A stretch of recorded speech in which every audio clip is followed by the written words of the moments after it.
Hello, good evening, merry Christmas. Christmas ইভের সকলকে অনেক অনেক শুভেচ্ছা এবং ভালোবাসা।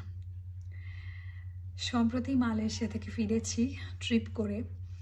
মালয়েশিয়া সম্পর্কিত ভিডিও ডেফিনেটলি খুব তাড়াতাড়ি তোমাদের সামনে আসতে চলেছে। ওখানে কোনটা ভালো লেগেছে, কোনটা খারাপ লেগেছে, বা কতটা এনজয় করেছি, কোনটা নেগেটিভ, কোনটা পজিটিভ, সবটা তোমাদের সঙ্গে একটা ডেফিনেটলি ভিডিওতে শেয়ার করব। কিন্তু তার মধ্যে এই মালয়েশিয়াতে থাকাকালীন যে ঘটনাটা দেখতে পেলাম, বা যে ঘটনাটা মানে হয় না যে দেশের বাইরে থাকলেও সবসময়তেই তো দেশের সব খবরই রাখতে হয়, তো সেখানে দেখলাম একটা ঘটনা ঘটে জাস্ট এক সপ্তাহ আগে, যে একজন কাপল তারা ঘনিষ্ঠভাবে চুমু খাচ্ছিলেন পাবলিক প্লেস। এবং পাবলিক প্লেসটা কোথায়? কোনো একটা মেট্রো স্টেশনে, সম্ভবত সেটা কালীঘাট মেট্রো স্টেশনে। এখন কথাটা হলো যে এই যে কালীঘাট মেট্রো স্টেশনে যে এরকম একটা কাণ্ড ঘটলো, কতটা সেটা সমাজের কাছে গ্রহণযোগ্যতা পায়, বা কতটা মানুষ সেটাকে সাপোর্ট করছে। তো সেখানে টিভিতে চোখ রাখলে দেখা যাচ্ছে কিছু মানুষ বলছে যে হ্যাঁ, তারা তাদের মতো স্বাধীন দেশের নাগরিক, যেটা খুশি তারা করেছে। কেউ আবার বলছে যে একেবারেই ঠিক করেনি, শালীনতার সমস্ত স্পর্ধাকে তারা ছাড়িয়ে গেছে। এখন কথাটা হলো যে যেহেতু আমি একটা ভিডিও করছি, আমার ব্যক্তিগত মতামতটা কি সেটা তোমাদের সঙ্গে শেয়ার করি। এবার হলো কি, আমি যেটা বলবো সেটাও হয়তো অনেকের ভালো নাই লাগতে পারে, আবার হয়তো ভালো লাগতে পারে। ডেফিনেটলি তোমরা কমেন্ট বক্সে আমাকে জানিও যে কতটা আমার কথাটাও তোমাদের কাছে গ্রহণযোগ্যতা পাচ্ছে। এখন বিষয়টা হচ্ছে, আমরা স্বাধীন দেশের নাগরিক। এই স্বাধীন দেশের নাগরিকত্ব যেহেতু আমরা পেয়েছি, তো সেক্ষেত্রে দাঁড়িয়ে এখানে কিন্তু কোট আনকোট কোনো রকম কোনো আইনে লেখা নেই যে পাবলিক প্লেসে আমরা এখানে কোনো চুমু কাউকে খেতে পারি না। এরকম কিন্তু কোথাও কোনো কিছুটি কোনোভাবে আইনে লেখা নেই। তো সেই জায়গা থেকে ধরতে গেলে আমরা কিন্তু, আবারও বলছি, কোট আনকোট স্বাধীন দেশের নাগরিক আমরা এটা করতেই পারি। মানে আমার যাকে ভালো লাগে, বা আমি যাকে ভালোবাসি, বা যে আমাকে ভালোবাসে, দুজনের যদি সম্মতি থাকে, তাহলে দুজনে এই ধরনের কাজ করতেই পারে। এখানে কোনো ভুল নেই। এবার কথাটা হলো যে শালীনতা। আমার বক্তব্যটা হচ্ছে, যে মানুষ দুটো একে অপরের সঙ্গে চুম্বনে লিপ্ত হচ্ছে, তাদের যদি কোনো সমস্যা না থাকে, তাহলে তৃতীয় ব্যক্তি হিসেবে আমাদের কিন্তু কোনো সমস্যা থাকা উচিত নয় বলে আমার মনে হয়। কারণ তাদের নিয়ে যে সমালোচনা হচ্ছে, আমাদের ভারতীয় সমাজে সেই সমালোচনা আসবে, এটা খুব স্বাভাবিক ছিল। তাহলে ধরে নেওয়া যেতেই পারে তারা কিন্তু সমাজের এই প্রেক্ষাপটকে মাথায় রেখে এবং সেটাকে খুব সুন্দরভাবে ইগনোর করে তারা পাবলিক প্লেসে কিন্তু এই চুম্বনে লিপ্ত হলো। তো কথাটা হচ্ছে এটাই, যে তারা যদি তাদের সমালোচনাকে গ্রহণ করতে পারে এবং সমালোচনাকে গ্রহণ করবে ভেবেও তারা পাবলিক প্লেসে এটা করলো, তাহলে আমাদের মনে হয় না কোনো আপত্তি থাকবে। কারণ ওই যে বললাম, আইনে কিন্তু কোনোভাবেই বলা নেই যে আমাদের ভারতীয় সমাজে বা ভারতে কোনো জায়গাতে পাবলিক প্লেসে কেউ কারোর সঙ্গে চুম্বনে লিপ্ত হতে পারে না, এই ধরনের কোনো কথা নেই। এখন কথাটা হচ্ছে, ব্যক্তিগতভাবে কারোর ভালো লাগতেই পারে, কারোর খারাপ লাগতেই পারে, সেটা ব্যক্তিগত থাকাটাই ভালো। সেটা নিয়ে আলোচনা করে বেকার সোশ্যাল মিডিয়াতে লিখে কী বা লাভ? আর সবচেয়ে বড় কথা হচ্ছে, যে দেশে বা যে রাজ্যে একটি মেয়ে ওয়ার্ক প্লেসে মার্ডার হয়ে যায়, রেপড হয়ে, মানে এই রেপড হয়ে মার্ডার হয়ে যাচ্ছে, এই জিনিসটা কিন্তু মোটামুটিভাবেই কেন পুরোটাই কিন্তু প্রমাণিত হয়েছে। কিন্তু কে বা কারা রেপ করলো, কে বা কারা মার্ডার করলো, তাকেই কিন্তু সমাজ ধরতে ব্যর্থ।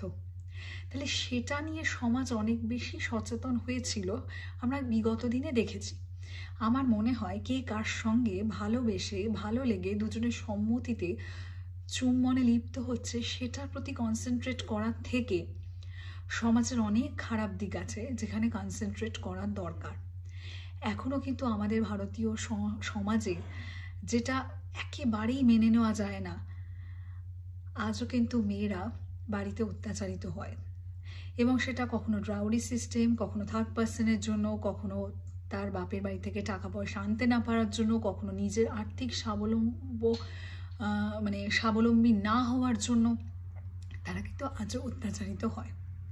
আমার মনে হয় কে কার সাথে ভালোবেসে চুম্বনে লিপ্ত হলো সেগুলো নিয়ে আলোচনা না করি এগুলো যদি সোশ্যাল মিডিয়াতে আলোচনা বেশি করা হয় বা এগুলোর জন্য যদি ভয়েস রেজ করা হয় তাহলে সবচেয়ে বেশি ভালো হয় আমাদের সমাজের জন্য।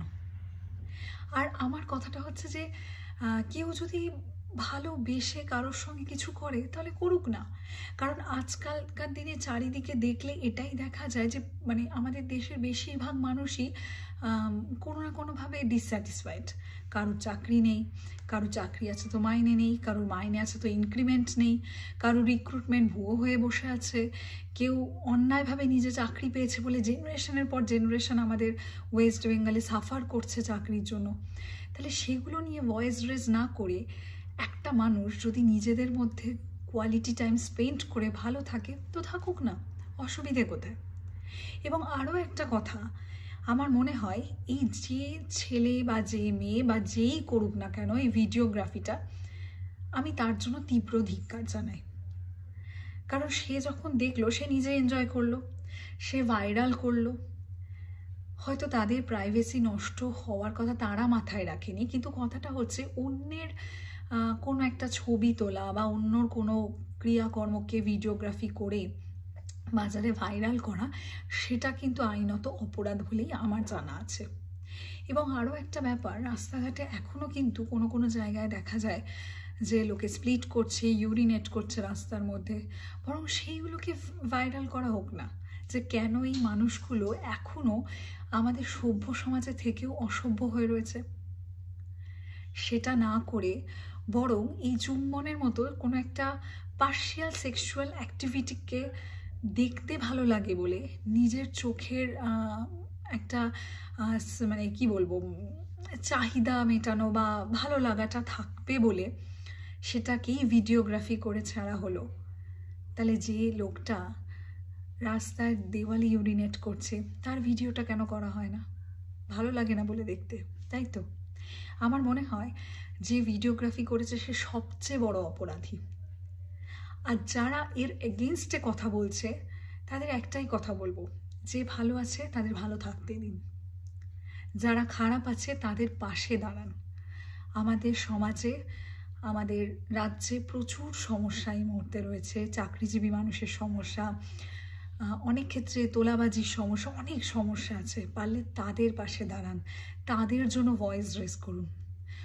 অকারণ যে মানুষটা ভালো আছে বা যারা ভালো আছে তাদের ব্যাপারে বেশি কথা বলে এনার্জি বা টাইম ওয়েস্ট করার কোনো মানে আছে বলে আমার মনে হয় না। এবার অবশ্যই তোমরা এই ঝুমু বিতর্কে যে আমি আমার বক্তব্য দিলাম তোমাদের কেমন লাগলো, কতটা আমাকে সমর্থন করছো, কতটা করছো না, ডেফিনেটলি কমেন্ট বক্সে জানিও। আমি তোমাদের উত্তরের অপেক্ষায় থাকলাম। খুব ভালো থেকো, নমস্কার, সকলকে ভালো রেখো, নিজেরাও নিজেদেরকে ভালো রেখো, বাই।